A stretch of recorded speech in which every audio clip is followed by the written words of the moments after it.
नमो नारायण, जय महाकाल, जय माँ बगलामुखी। सभी मेरे दर्शकों का बहुत-बहुत स्वागत है। मैं आशा करता हूँ आप सभी लोग स्वस्थ होंगे, आपकी आध्यात्मिक उन्नति आगे बढ़ रही होगी। आज के मेरे वीडियो का टॉपिक है 4 ऐसे संकेत कि शरीर में देवी-देवता आने वाले हैं। यदि आप इस चैनल पर पहली बार आए हैं तो इस वीडियो को पसंद आने पर ज़रूर लाइक करिएगा, शेयर करिएगा, बेल नोटिफ़िकेशन को भी दबाइएगा ताकि नेक्स्ट वीडियो का नोटिफ़िकेशन आपको ज़रूर मिले। 4 ऐसे संकेत जिसमें देवी-देवता आपके शरीर पे आने वाले हैं। सबसे पहले समझते हैं देवी-देवता क्या शरीर पे आ सकते हैं? इसके बारे में बहुत सारे मत हैं, कुछ वैज्ञानिक भी हैं, कुछ शास्त्रोक्त मत भी हैं।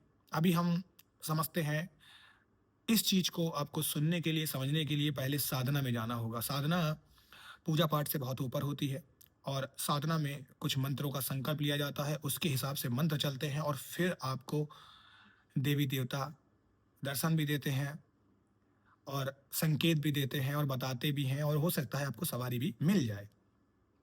अब सवाल ये आता है कि किनको ये दर्शन दे सकते हैं, किनको ये सवारी मिल सकती है। सबसे पहले जो योग्य इंसान होगा, जो योग्य साधक होगा, उसको ये चीज़ें मिलेंगी। तो इसके अलावा जो योग्य नहीं है, कई सालों से साधना नहीं कर रहा, तो सब पाखंड है, झूठ है। और जो लोग सच बोल रहे हैं, वो कई सालों से साधना करते हैं। ईश्वर आपसे कब प्रसन्न होगा, कब नहीं होगा, ये ईश्वर के ऊपर है। एट द एंड में शक्ति बड़ी है। आपके कर्म अच्छे होंगे, आपकी चीज़ें अच्छी होंगी, तो उसके हिसाब से फल आपको मिलता है। कई सारे पैरामीटर्स इसमें होते हैं, जैसे आपकी भक्ति का भाव, आपका संकल्प कैसा है, आपके कर्म कैसे हैं और अभी इस समय आपके इस पूजा पाठ साधना के लिए किस प्रकार के निर्णय और एक्शन हैं। संकेत कैसे पता चलता है कि शरीर में देवी देवता आने वाले हैं? सबसे पहले संकेत उन्हीं को होंगे जो साधना में जाएंगे। अब संकेत आपके शरीर में आने से पहले कुछ और भी मिलते हैं, जैसे आपकी पूजा का जो दीपक होता है उसमें फूल बनता है।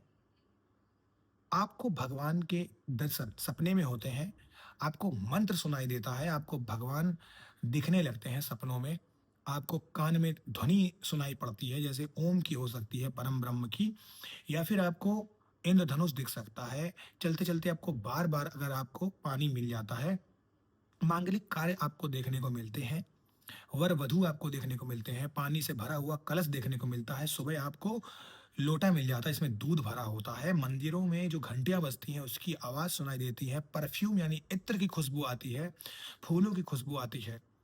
तो ये सारे लक्षण होते हैं जिसमें भगवान बताते हैं कि मैं तेरे साथ हूँ। लेकिन इसके अलावा भी कुछ और लक्षण होते हैं जो आपके शरीर में होते हैं, जो आपके पास होते हैं।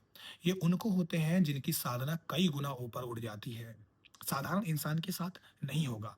तो पहले किसी एक भगवान के आप चरण पकड़ लीजिए, उनकी साधना करिए। जितने अक्षर का वो मंत्र होता है, उतने हिसाब से आपको मंत्रों का जाप करना चाहिए। जैसे नमः शिवाय पंचाक्षरी मंत्र है, तो पंचाक्षरी का मतलब 5 अक्षरों का मंत्र है, तो 5 लाख मंत्र जपने के बाद ये मंत्र अपना काम करता है। सिद्धि नहीं मिलती आपको, काम करना स्टार्ट कर देता है। यानी उस ताले की चाबी 5 लाख मंत्रों का जाप है नमः शिवाय का। अब जितने अक्षर का मंत्र होगा, उतने हिसाब से उस मंत्र की चाबी लगती है और वो ताला खुलता है। ये ताला खुला, सिद्धि नहीं मिली आपको। सिद्धि आपको हर बार 5 लाख के जाप पूरा करने के बाद 5 लाख, 5 लाख, 5 लाख ऐसे करके हर बार आप शक्तियाँ अर्जित करते हैं, सिद्धियाँ करते हैं। तो ये साधना का अद्भुत ऊपर लेवल का ज्ञान है। इसके बाद होता क्या है कि कैसे आपको ज्ञान मिले? इस वीडियो को मैं थोड़ा-सा लंबा खींचता हूँ। लंबा इन द सेंस ये खींचता हूँ, मुझे एक कमेंट आया, पहले उस कमेंट को समझते हैं। एक श्रीमान ने मेरे कमेंट में क्वेश्चन पूछा कि मैंने 5 लाख नमः शिवाय का मंत्र, चूँकि यहाँ पर मैंने नमः शिवाय का ही नाम लिया है, तो मैंने सोचा कि आप सब लोग को भी ये चीज़ बताऊँ। 5 लाख मैंने नमः शिवाय का जाप किया, मुझे कोई अनुभव नहीं हुआ। देखिए, अनुभव कई सारे पैरामीटर पे निर्भर करता है। जैसे कोई इंसान अगर अपनी कुंडली किसी ज्योतिषी को दिखाता है और पूछता है कि इसकी गारंटी क्या है, तो गारंटी इस बात की भी है कि क्या आपने वो मंत्र सही से पढ़ा? तो गारंटी ये भी है। तो गारंटी कि आप दे सकते हैं, तो यही सारे पैरामीटर्स हैं कि क्या आपके घर का माहौल सही था? क्या आपके मंत्र बोलने का तरीका सही था? क्या आपने मंत्र के पहले संकल्प लिया? क्या भगवान को सही से भोग लगाया? क्या आपके जो मंत्र हैं, क्या वो ऐसे होते थे कि वो ऊपर-नीचे होते हों? जैसे आज आपने सुबह करा, कल आपने शाम को करा, क्या ऐसा तो नहीं था? या फिर आज आपने 5 माला की और अगली बार आपने 10 माला की, यानी आपका जो तरीका है, वो अलग-अलग था। इसमें आपका कोई एक नियम नहीं था। क्या ऐसा तो नहीं था कि जहाँ पर भी आप पूजा-पाठ कर रहे हैं, वहाँ इस तरीके का माहौल हो कि बार-बार आपका ध्यान उधर खींचता हो? क्या ऐसा हो सकता है कि जिसकी आप पूजा कर रहे हैं, उस पर ही आपको विश्वास ना हो? क्या ऐसा हो सकता है कि जिस मंत्र को कर रहे हैं, वो मंत्र पूर्ण हो? क्या उस मंत्र में कोई त्रुटि नहीं थी? क्या आपने उस पूजा-पाठ से पहले संकल्प लिया? क्या उस पूजा-पाठ से पहले अपने नीचे आपने आसन बिछाया? क्या उस भगवान के तत्व को अपनाया, यानी उनका रंग, उनका कलर, उनका भोग, उनकी चीज़ें, उनके जैसा चाल-चलन किया आपने?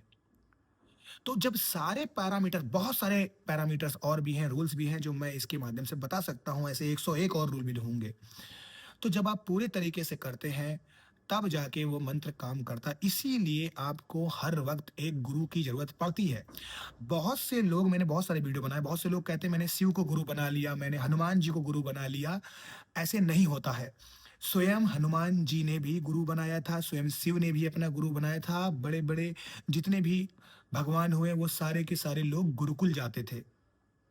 तो आप ऐसे इंसान को, यानी शिव को, जिन्होंने ब्रह्मांड की सुरक्षा के लिए, सृष्टि की सुरक्षा के लिए मंत्रों को ही कीलित कर दिया और उन्हीं भगवान को अपना आप गुरु बना रहे हैं, तो काम नहीं चलेगा। जैसे एक एग्जांपल देता हूँ, शास्त्रों में से एक शास्त्र है वास्तु शास्त्र। कई लोग सोचते हैं कि हमने भगवान की फोटो घर के बाहर लगा दी, तो अब भगवान इस घर का वास्तु दोष सही कर देंगे, इस घर की रक्षा करेंगे। ऐसा नहीं होता है। भगवान आपकी मनोकामना पूरी करते हैं और भगवान को मंदिरों में विराजा जाता है। भगवान कोई द्वारपाल नहीं है। तो इन सारी बातों को समझने के लिए आपको पहले शास्त्र को पढ़ना होगा। शास्त्र को समझना होगा, आपको पुराण पढ़ने पड़ेंगे, आपको उपनिषद पढ़नी पड़ेगी, है ना? तब आप ये चीज़ें सीखेंगे। तो कई सारे ऐसे पैरामीटर्स होते हैं जिनको लोग समझ नहीं पाते हैं, अधूरे ज्ञान के कारण वो बातें आपके सामने आती है। तो यही मैं आज आपको समझाने की कोशिश कर रहा हूँ कि इस पैरामीटर के हिसाब से आप किसी फिजिकल को अपना गुरु बनाइए, जो ये सारी बातें आपको समझा सके। अगर कल को आपको अनुभव होते हैं, एक छोटा-सा उदाहरण समझिए, शास्त्रार्थ नहीं कर रहा हूँ यहाँ पर, कल को अगर आपको कोई अनुभव होता है, आप बताएँगे किसे? आपको कैसे पता चलेगा कि ये जो अनुभव हो रहा है, ये सही है, गलत है, या इसके बाद मुझे क्या करना है? इसके लिए एक फिजिकल गुरु की ज़रूरत पड़ती है। यही फिजिकल गुरु यही फिजिकल गुरु भगवान श्री कृष्ण के साथ थे, यही फिजिकल गुरु राम के साथ थे, और यही जो फिजिकल गुरु थे, चाहे वो एकलव्य हों, चाहे अर्जुन हों, उनके साथ थे। तो इसीलिए गुरुकुल की स्थापना हुई और इसीलिए गुरुओं को ये वरदान प्राप्त है कि आप किसी को अगर शिक्षा दीक्षा देंगे, तो वो मंत्र काम करेगा। अब बात करते हैं इसको और थोड़ा डीप समझ के, कुंडलिनी। आपने कुंडलिनी के बारे में सुना होगा।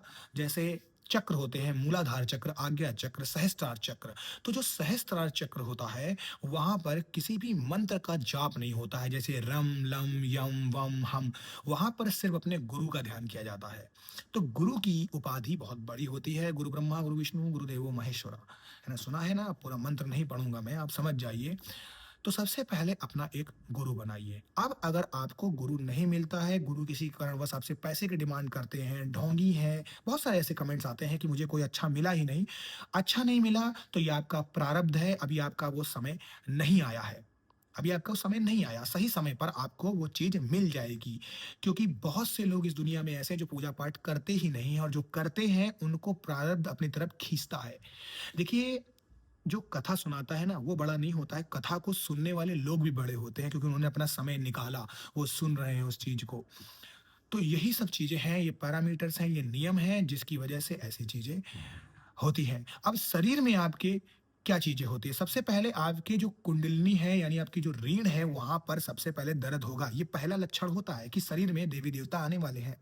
यानी आपकी कुंडलिनी शक्ति जागृत होती है, तो आपकी रीढ़ में जो मेरुरज्जा है, वहाँ पर ज़ोर पड़ता है, दर्द होता है।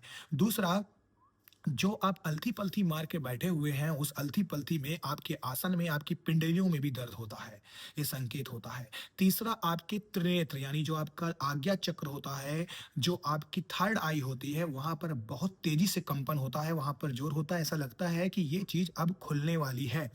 ये सबके साथ नहीं होगा, जो इंसान आँख बंद करके ध्यान लगाएगा। जो लोग खुली आँखों से पूजा-पाठ करते हैं, उनकी पूजा आँख बंद करने वालों की अपेक्षा जल्दी फलित नहीं होती है।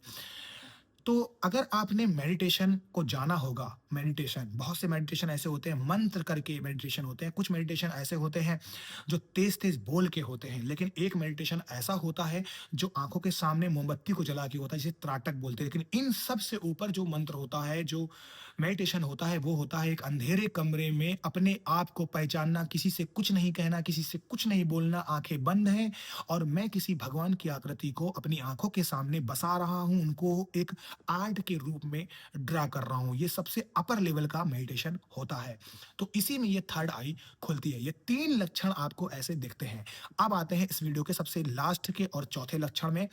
जब भी आपको किसी भी भगवान के प्रति श्रद्धा होती है और उस भगवान का कोई गाना चलता है, कोई मंत्र चलता है, कोई भजन चलता है और आपके पैर थिरकने लगते हैं, आपको मन होता है कि मेरी इसके प्रति अटूट शक्ति है, भक्ति है, श्रद्धा है, भाव है और आपका झूमने का मन होता है, तो इसका मतलब है उस देवी-देवता की पर्टिकुलर सवारी यानी उनका अंश, उनकी छाया आपके ऊपर आ रही है। तो ये इस वीडियो का सार था कि ऐसे 4 लक्षण जिनसे पता चलता है कि आपके अंदर अब सवारी आने वाले हैं, देवी-देवता आने वाले हैं और आपसे कुछ कहना चाहते हैं। मैं आशा करता हूँ आपको मेरा आज का ये वीडियो पसंद आया होगा। पसंद आए तो इस वीडियो को ज़रूर लाइक करिएगा, शेयर करिएगा, बेल नोटिफ़िकेशन को भी दबाइएगा ताकि नेक्स्ट वीडियो का नोटिफ़िकेशन आपको ज़रूर मिले। अभी के लिए खुश रहिए, स्वस्थ रहिए। नमो नारायण, जय महाकाल, जय मंगलम की।